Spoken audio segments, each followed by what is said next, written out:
Welcome back to this World of Warcraft Let's Play. You're Sambo, and joining us as always is Seraphis, our Worgen mage. Hello Seraphis, go on, stand up. What are you doing sitting down? In fact, you can say hello.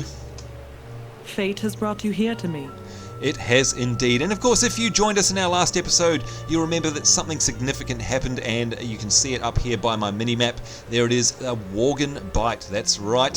What on earth could that mean?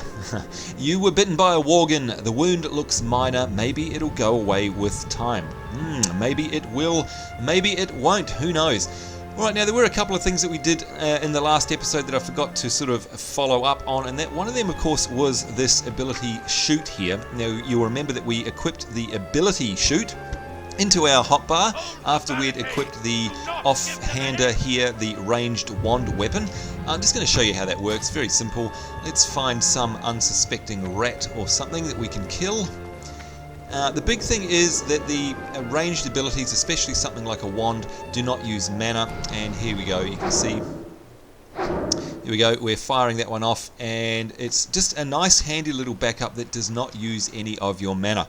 And it's always important if you're a ranged caster to make sure that you put your wand ability or your shoot ability on the hotbar, and of course that you do upgrade your wand over time, because as my good friend Screaming Donkey, aka Tallahassee, aka Roman Over, likes to say, you can use it as a stat stick. Now this one that we've got here at the moment is hardly a stat stick. It's a white item, which means, as you can see there, the name of it is in white. It doesn't have any extra stats on it. But later on, as we level up, of course, we'll get much better wands. Some of them have, plus intelligence, which is something that we really need as a mage.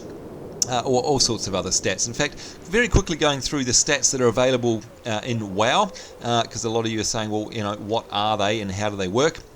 You can see here, like I said at the very beginning of the series, when you hover over these abilities, they're very descriptive now. They tell you exactly what they do. So this one has a strength, is one of my abilities, which really, yes, thank you again, Greymane, thank you for yelling at us. This one is strength. We're not going to be using strength very much because, of course, we're not a melee character. But when you hover over it, its value is 23, and it actually says that it increases attack power by 26.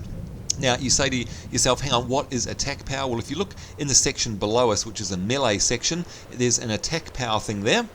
If we hover over it, it says increases damage with melee weapons by 1.9 damage per second. So it actually resolves down to the actual amount of DPS that it's going to do. So you actually know what sort of enhancement you're going to be able to get from that stat.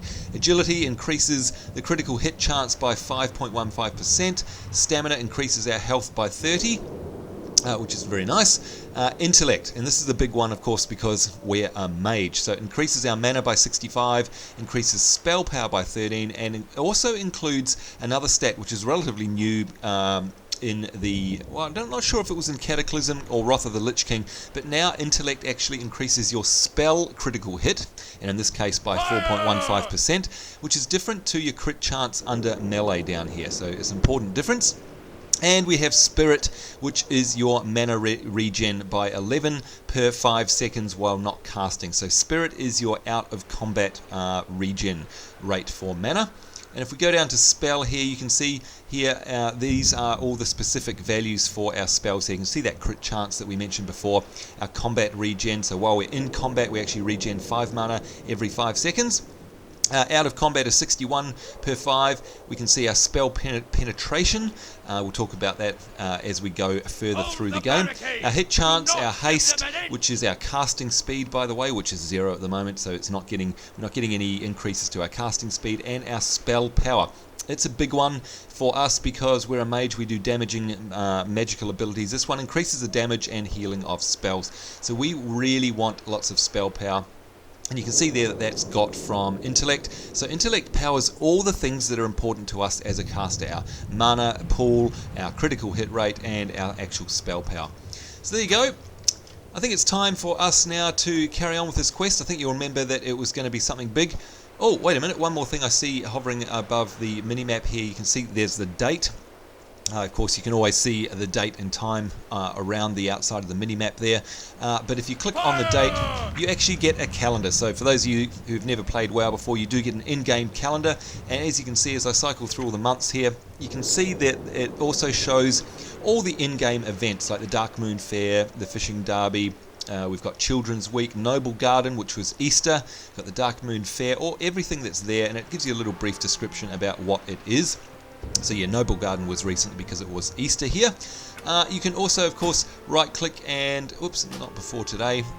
Where are we? Here we go. We can create an event if we right-click on it. Now, it's not going to show as many options as it might later on in the game, but we can put an event in. It could be something personal to remind us. You can set an alarm for it. You can categorize it as a meeting or a heroic or non-heroic dungeon or raid. And if you're in a guild, you can actually do this via your guild, and you can actually invite players as well, and you can see here whether or not they've accepted the invite. So it's just like an Outlook calendar or something like that, but it's very handy, and it means you don't have to organize events with other players outside of the game, and you just do it in game. Very handy. Anyway, there we go. Let's carry on with this quest. Gilneas will prevail. He wants us to take his horse and rescue Krenin. All right, so this could be fun. And there we go. We are now on a horse, and it's automatically going to ride us along, and we're going to ride through all of these Worgen, and we're entering combat. Hopefully they don't kill us. Oh my god, we've got half of the city of Worgen invaders following us. Help! Up here! Where is he? Oh, there he is up there, so we have to target this guy, and we use this ability here, which is rescue Krenin. And let's do that from the tree, and we've got him, and he's now rescued, and he's on the back of our horse. And look at that, we got killed. No, we got knocked off our horse. Uh-oh, that's bad. That's really bad. What do we have to do? Speak to Lord Godfrey at the military district. Yikes.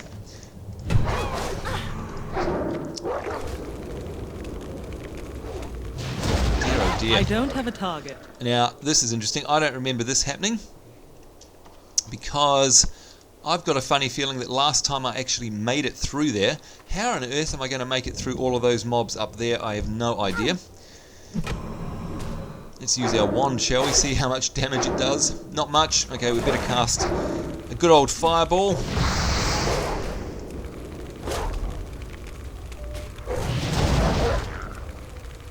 Now, as is the case with a lot of scripted events, these mobs probably aren't going to actually drop anything for us. Not even sure if they're going to give us XP. We'll have a look when it dies.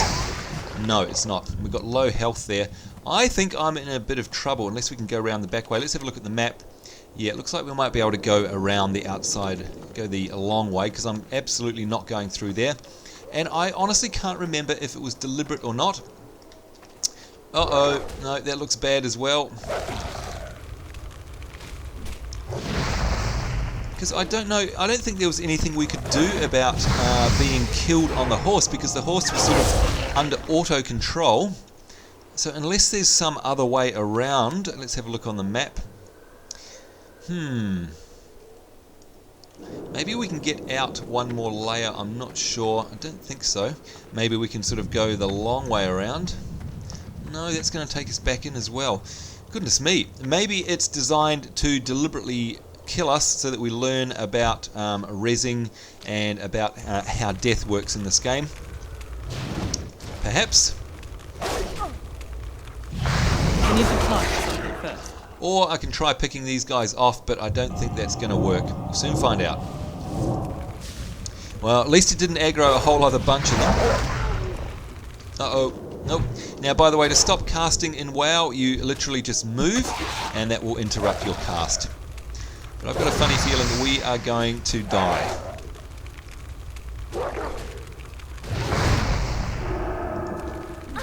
And my arcane missiles aren't popping, and I'm very low on health. 12 health out of 97. It's not going to go well. And there we are, we've died. Like I said, I'm pretty sure it's probably deliberate to teach you the mechanics of dying and death. Who knows? Anyway, when you die in WoW, what happens? Okay, so first of all, you've got 6 minutes until your spirit's released. So if you're AFK or something like that, you will automatically release. But other than that, we actually manually release our spirit. And you'll see that we become a walking ghost. So this is called a ghost in WoW, and we always come out near a spirit healer. Now, if you look on your map, you'll see normally, you may not be able to see it. Let me make it bigger, and we'll get rid of these. You hopefully can see there a little gravestone there. That marks the location of where your corpse is. Now, in any normal circumstances, what you'd actually have to do is run back to your corpse and pick it up. Now, while you run back, of course, you're invulnerable to any damage. Because you're a ghost. Excuse me, you're a ghost, so you're not going to get killed. Nobody else can see you, but of course you come back to life when you get near your corpse, and that means that we'd have to go through all of those mobs once again. So instead, what I'm going to do is I'm going to choose to resurrect myself here at the Spirit Healer, which means I'm basically going to come out on the bottom side of all those mobs and I can avoid them. Now, in order to res yourself at a Spirit Healer, you just literally talk to them, and some options will come up. You can find your corpse and resurrect at that location, or you can res with me. Now, because we're level 10 or below, there's no penalty for doing this. If you did it after level 10, you'd actually receive, I think it's 25% damage to all of your gear. So you're going to have to repair everything, and I think it actually damages everything in your bags, not just what you're wearing. Plus we get a thing called Res Sickness, which is a buff that would appear up here, and it basically reduces all of our stats by a percentage. Now I think it's 75%. Been a while, can't remember. Been a while since I've died rather, and that's really bad. So you really don't want to take the Spirit Heal and get Res Sickness. But in this case, because we're below level 10, we're going to do that. So we'll accept that. And we should come back to life. There we go. So yeah, I'm pretty sure that was deliberate so that it taught us those mechanics. Anyway, here's a Lord Godfrey who we need to hand into, because we rescued that other guy. Fire at will.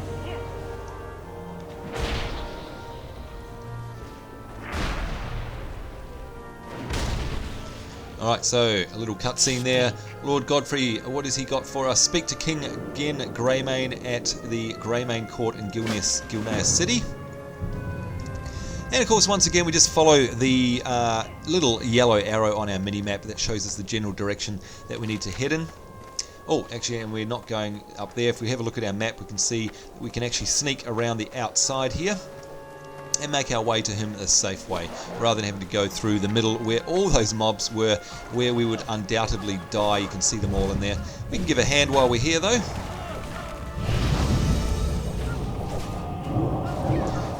Now, you'll notice as well sometimes another little icon above the enemy's portrait, and it's a percentage. Now that's an option that I've got turned on. You watch up here at the top on the enemy, you can see for a start it turns red, which means they've gone aggro on me.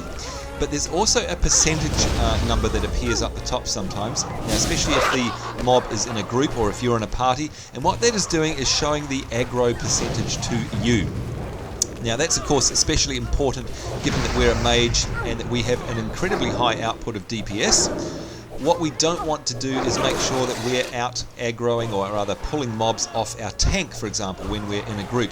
So that handy little percentage sign up the top actually shows us what percentage of the aggro we have for that mob. So if of course somebody was tanking it, we would want to make sure that our percentage is really low. So we have to hold back on the DPS in order to make sure that happens. So it's called managing your DPS, and it's a really important skill if you are a high DPS class, like I say, to not pull the mob off the tank. Now, by the way, there's another shortcut for putting yourself into combat, which is T. And you can see that I've changed my stance there to the attack stance. So T will put you in and out of combat. Very handy to know.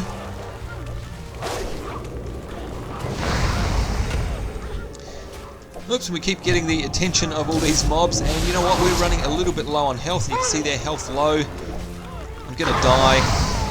But once again, because there are no penalties when we're this low, it doesn't matter for us at this stage. So we'll accept the Spirit Heals res. And this time I think we'll just carry on. Actually, wait a minute, which way was I going?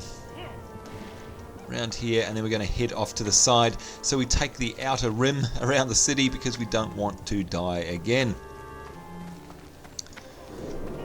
And let's pop out one of our little pets. Who have we got? Little Deathwing, hello.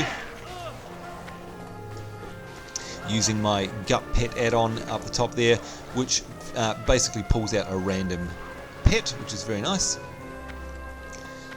Love the sort of old English music in this zone as well. They've really captured the look and feel of a sort of, a really dark, dim, old English horror city. And you can see the sun there, or rather the moon shining in the background. Very cool. What do we got here? Oh, we've got some trainers. Very good. So the first thing I want to do, there's a hunter trainer, is go to the mage trainer. Here we go.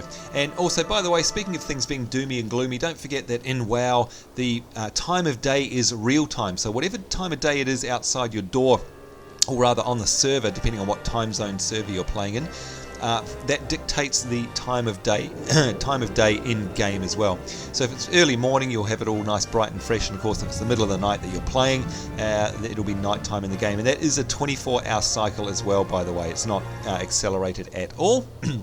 And you can see there, actually, that's a good example, or hopefully it comes through on the YouTube video, the sun rays, or the god rays, or the sun shafts, whatever you want to call them. That was a new addition to the Cataclysm content, which added that functionality into the graphics engine, the aging graphics engine of WoW, and you can see it there on the shadows of the wings of my little Deathwing pet.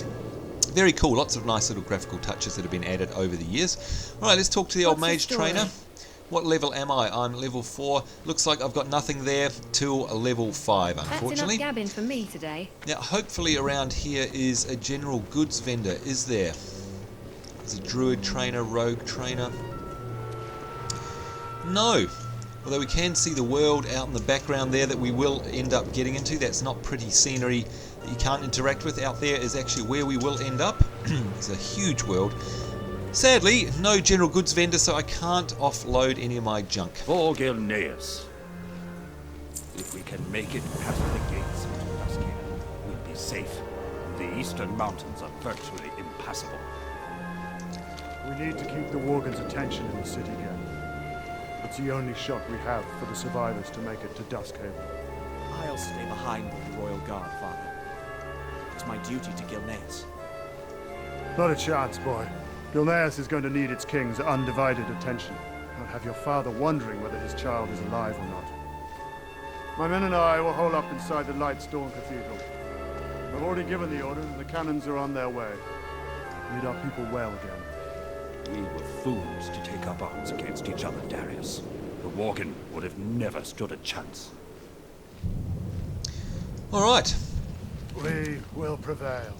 So it looks like we have to ride with Lord Darius Crowley and round up 30 Bloodfang Stalkers. So it looks like it'll be a vehicle quest, i.e. the vehicle being the horse. And that's how you get onto vehicles in WoW, by the way. When you hover over something that you can mount, you'll see that green mount arrow there. Let's dismiss our pet. That means we can hop on. There we go, and we've got this ability here, throw torch, do a small amount of damage to an enemy Worgen. Now the graphics are starting to get very cool in here now. Every Worgen chasing us is one less Worgen chasing a survivor. And I'm throwing this burning torch, which you can see gives me an area of effect on the ground, and I can throw that off anywhere I click. And basically it's, what's it doing? Do a small amount of damage to an enemy Worgen to get their attention. So I'm trying to round these Worgens up by getting their attention, and I've got 17 of 30 rounded up already. You'll never catch us, you blasted mongrels! And you can see there's absolutely tons of them around here. And this, of course, is one of the great things about playing WoW, is that the engine is totally undemanding. You can have lots and lots of things going on, and it'll pretty much run on any machine, no matter how old.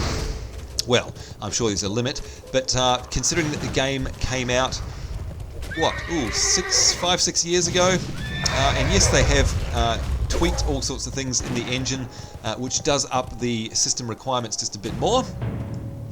But it's still a very low-level game in terms of the requirements that are needed in order to run it on any computer. I need to get closer. Alright, and there's Tobias Mismantle once again. What can I do for you? And there we go, level 5, damn it. Just as we leave our quest, our trainers, where we could have learnt ourselves a new spell, never mind. But you can see how many Worgen are out there. That's where we rode through before. There must be hundreds of them out there. You can see them, they can fly through the air with the greatest of ease. But you're starting to get an idea of how big the world is. And oh, by the way, there was the quest map for this particular quest, and we can see here that what do we have to do? 3 of 80 Bloodfang Stalkers slain. You can see that there's multiple zones where we can go to do this, and that's what I was talking about before with the blue areas on the mini-map. In fact, let me make that nice and big so you can see it exactly where you need to go. That's where the mobs are to get for this particular quest, so it's very, very handy. Alright, so what did he want us to do at the end?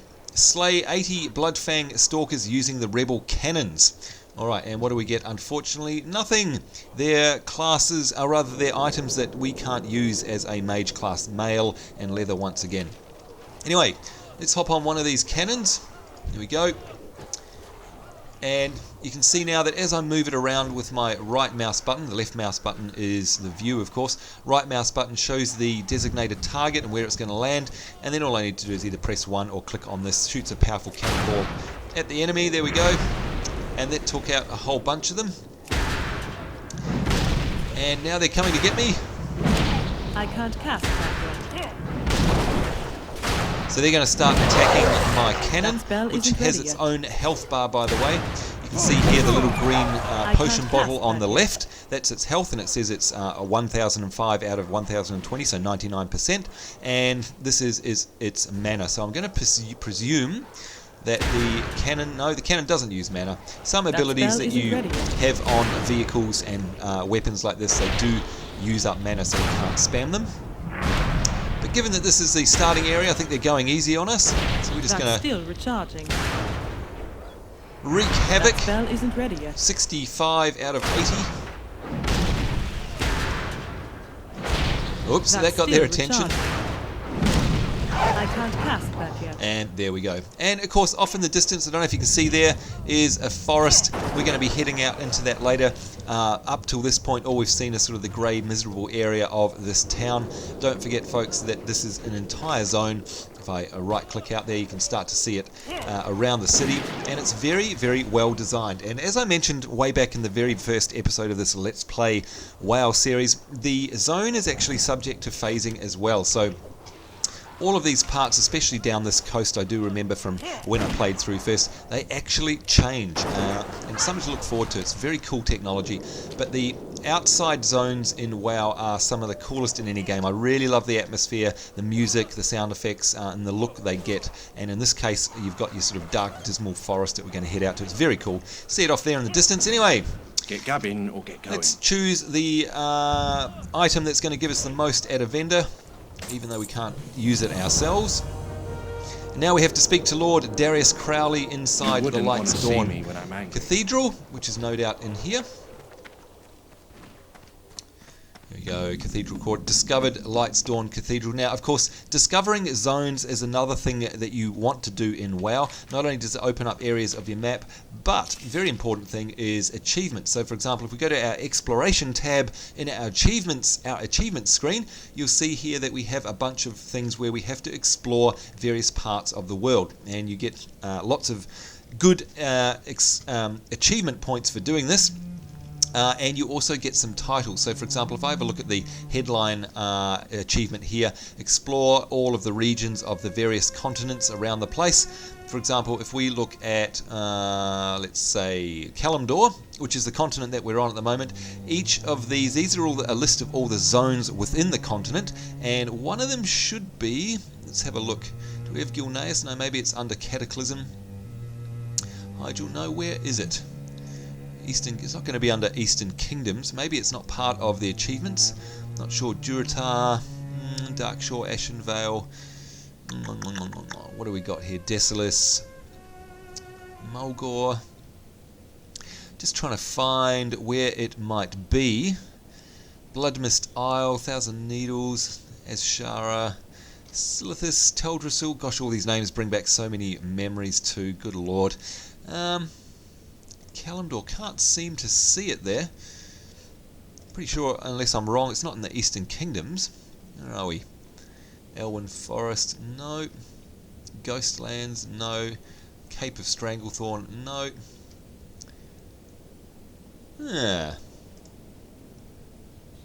Maybe in this case it isn't actually part of the exploration quest, this zone, I don't know. But one of the big things you will get though, which is what I wanted to talk about, is if you, for example, explored all of Northrend, you get yourself a Tabard of the Explorer, and it actually lists the rewards down the bottom there. Or for example, World Explorer, which is a pretty sought after title and achievement, you get a title called The Explorer, which obviously you can put after your name. So I would be Seraphis the Explorer. That's a lot of work because you have to explore all of the 5 major continents, and of course within each continent itself are the sub-zones themselves, and then within each zone are the areas within that zone. So it's a lot of work to get all of them done. But that's what happens when you do go somewhere. You saw that message pop up saying that you've discovered an area. That is what it's all about. So you definitely want to do that. And make sure that you cover off all areas of the map. We do what we must. Never surrender, sometimes retreat. And of course, there's a lot of cultural references in WoW. Some people don't like it. I actually love it a lot. There's all sorts of memes and references to real life events and movies and books and stories and TV shows, you name it. And of course, those of you who know Winston Churchill, who said, never surrender, never retreat, this is called never surrender, sometimes retreat. We've given them everything we have, yet still they come. Don't worry, we'll slay more. And more Gilneas rep, and there you go, you saw it phase in right before our very eyes in the background there. Take courage and let's kill these mutts. Alright, so what do we have to do? 8 frenzied stalkers slain. So because of course we're ranged, we can do it from way back here.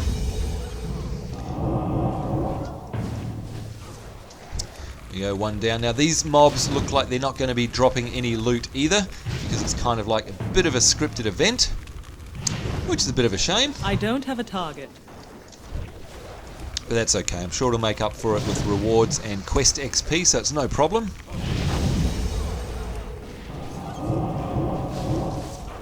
Although I do wish I had my other ability, which is Fire Blast. I dinged 5 a little too late to be able to get it from our trainer in the last little outpost we were at. But I can of course have a look at what it would do, because I can open my spell book and go into the fire tree. And you'll see it here, Fire Blast. It's saying, see your trainer. Causes a low fire damage at medium range, casts instantly, so use while moving or when an enemy is in melee range. So it's a nice little alternative to our Fireball, which of course has a 1 second cast at the moment. Actually, it's a 0.95 second cast for some reason. Might have some sort of buff on us. Oh yeah, we're inspired by Lord Darius Crowley, so he's probably affecting that. But of course, it is a cast, and it only really works at range. This Fire Blast is a nice alternative for when they get up close. We can blast them instantly, and of course we can use it while we're running. It won't interrupt, because it is an instant spell. Right, let's get on with killing these frenzied stalkers. Wow, that guy survived by the skin of his teeth. 2 health.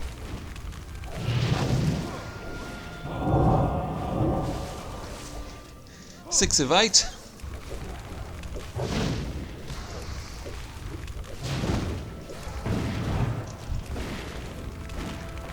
One more to go.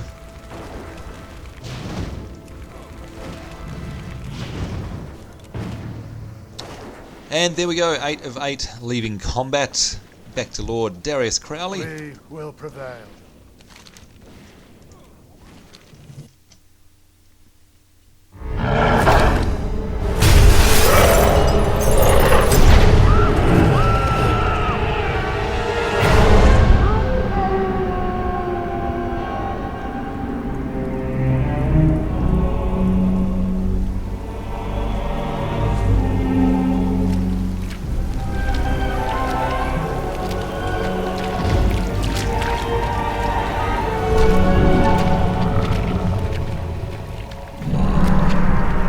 Look at what you've become. Those cursed beasts. They've left you nothing more than just another wretched mongrel. Do you even remember what you did to your friends? Your kind, haunting the wilds unchecked, until we found you. They've kept you alive because they still believe you can be saved. To which I must ask, is there even a shred of humanity left within you?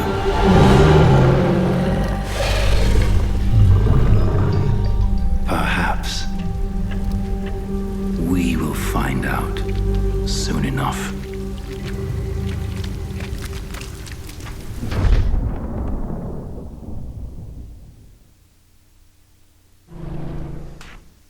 And there we have it, a very, very cool cutscene at the end of the very starting zone in the Gilneas Worgen starting area. So you'll see now that if we have a look at our map, in fact, you know what? I seem to remember the last time I played it, that there was more to it than that. Maybe it's because I've played it before, it seemed to go very fast and not explain too much. But that cutscene did the explaining. You can see that our Worgen bite actually has transformed us into a Worgen or a werewolf, and we're now held captive in these stocks. And of course, in that cutscene, they were referring to us. You know, do we remember what it was like being human? But rather than actually killing us, Lord Godfrey here has decided, and King again Greymane there, who of course you can see has a level question mark beside his name. Will rise again. Because he's a boss, he's a level, what is he, level, no it doesn't say, he's just a boss, and he's got a skull icon on him. We've now been captured, they've taken pity on us, and they do believe that there's either a cure or a chance that we still retain some shred of our humanity. So it's quite a cool little story, to be honest. I really like it. What now? And you can see now that we've basically got ourselves out into the real world. So we were in, let me bring up the map, we were in the city. That really just served as a sort of a newbie area, a sort of entry experience to players that haven't played the game before, a little confined space. Now we are actually out in pretty much the real world. Well, not the super real world, but we're out in the world in terms of being out of the city, and we're now in Gilneas, the zone, and we're in this place called Duskhaven down here. I do love the WoW maps, by the way. I've really missed these. But I still can't log out. I can't zoom right out and show you the rest of the world, I don't think. Let's try that again. No, because we're still sort of stuck in this very first starting zone area. So we're outside of the very first starting zone, which was the Gilneas City, which was a lot of scripted events and stuff. And now we're out in the sort of secondary starting zone area. Beyond this, of course, is the big wide world of Warcraft. Don't think it's going to let me... Oh, maybe it will show me. There we go. So here we go. We're in... Where are we? We're in the Eastern Kingdoms. That's what I was trying to find before. So these are the continents. If I zoom right out, here's all of the worlds of the World of Warcraft. So if you haven't played before, there's Azeroth and Outland. Now, Outland is on another planet, and that was brought in with the Burning Crusade expansion. And there's all these zones of the continent of Outland. And if you click on them again, you go in and you can see them. So one left click zooms in, right click zooms out. We may cover them off on another character. I've got lots of characters that are still in that zone. We'll go have a look at that. But right now we're on Azeroth, which as you can see has three major continents. There's Kalimdor over here, which is primarily a Horde area. Or rather, there's more Horde towns than Alliance. Horde and Alliance being the two factions. There's Northrend, which was brought in with Wrath of the Lich King. And that's what it looks like close up. One of my favourite zones, by the way. That is lots of fun levelling through there. Maybe we'll make a Death Knight so you can see that experience. It's a great starting experience and great levelling content because you start at level 55. It's very cool. And it's a huge zone as well, by the way. And then over here we have the Eastern Kingdoms, which is where Stormwind City is. Stormwind's down here in Elwyn Forest. And you can't see it there because of course we haven't been there yet, but where we are is the ruins of Gilneas, and that's just below Silverpine Forest. So if you're a Horde player, you'll remember that there was a big Greymane wall down the bottom here of the zone. That's where we're behind. So there's Silverpine Forest. Undercity is up here. In fact, there's Undercity. And this is the new continent here that's been added in the Cataclysm expansion, which is, of course, the ruins of Gilneas, or Gilneas, however you want to say it. Plus, there's a whole bunch of other zones out in the water there. Vashir, which is a new underwater zone for high leveling. and we'll definitely take a look at that. I had a lot of fun leveling through that content, totally underwater, very cool. We've got Tol Barad, which is a PvP area, and the Tol Barad Peninsula. You can see there the two faction symbols. So lots and lots of stuff. We've got the Maelstrom in the middle, and that contains Deepholm. Now, Deepholm isn't exposed because that's a very high level zone. We've got Kazan and the Lost Isles. That is the Goblin starting area, and that's very cool. We will have to start a Goblin toon just so you can see that. It's very funny. And the Lost Isles is where you sort of level up before you get out into the real world there. So there's heaps and heaps of stuff. If you haven't been around in WoW for a long time, there's heaps of new stuff. You may have seen Bloodmist Isle and Azimist Isle, which is of course where the Exodar has crashed. There's the Exodar, and that is where the Draenei start. That's where you level up as a Draenei character. I definitely want to do one of them because they're one of my favourites. You'll probably notice that Thousand Needles here on the map is now underwater. The big cataclysm hit and has changed the landscape forever. There is Kalimdor and Darkshore. Darkshore got hit really badly. You can see there that it's all broken up, and that's hardly recognisable anymore. The Barrens have changed as well. The Barrens have been split by a great big chasm right down the middle of it, and rather than being one big zone now, it is now the Northern Barrens and the Southern Barrens, split into two. There's also Azshara has completely changed as well, and in the middle there is a big goblin base. That's where you come out of when you have finished doing your Lost Isle stuff as a goblin. Yeah, that has completely changed. You might notice that that's actually a horde symbol now. Also, the edge of Tanaris has changed. That was a big chunk taken out of it there by the cataclysm. Not only that, but there's big chunks being taken out of all sorts of places in, for example, Stormwind City. If we go have a look there, you can see on the mini-map, if you're familiar with the Stormwind City map, you won't be anymore. The basics of it are there, but they've got this whole new sort of garden district up here, and you can see a big chunk has been taken out where Deathwing came in and wreaked havoc. So there's tons and tons of new content being added with this expansion. But as I said, where we are is down here in south of Silverpine Forest in the ruins of Gilneas, and we are right now in the new starting zone area after getting out of the newbie zone. And look at us, we're now a Worgen. So you'll notice that we've got a couple of abilities here that are new, like for example Dark Flight activates your true form, increasing current movement speed by an additional 40% for 10 seconds. So that's a nice little 2-minute cooldown movement speed buff there. If we have a look at our abilities, we can see that, yep, we've still got Fire Blast we can learn.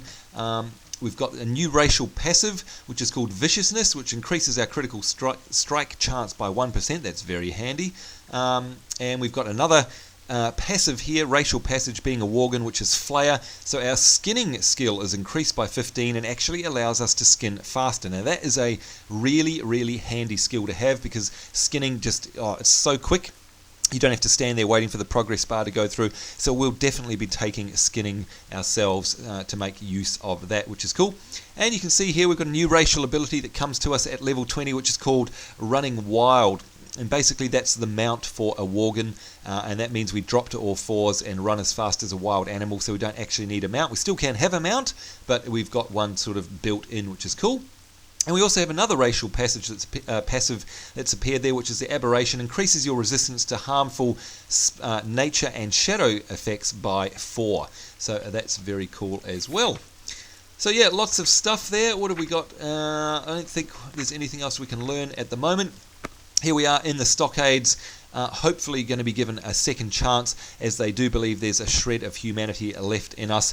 That will be for our next episode, folks, as we explore this Worgen form and take to our questing in this area here in Duskhaven, as long as they like us, of course. So I hope you enjoyed all that episode explaining some of the new systems. You can see the graphical style in the background there is very cool. I love this zone. This is going to be lots and lots of fun. So I certainly hope that you'll stick with the series and you'll join me as we play through as a Worgen mage. And of course I hope you're having a great day, and until next time, this is Sambo and our very furry Seraphis saying take care. We'll see you again. Bye bye.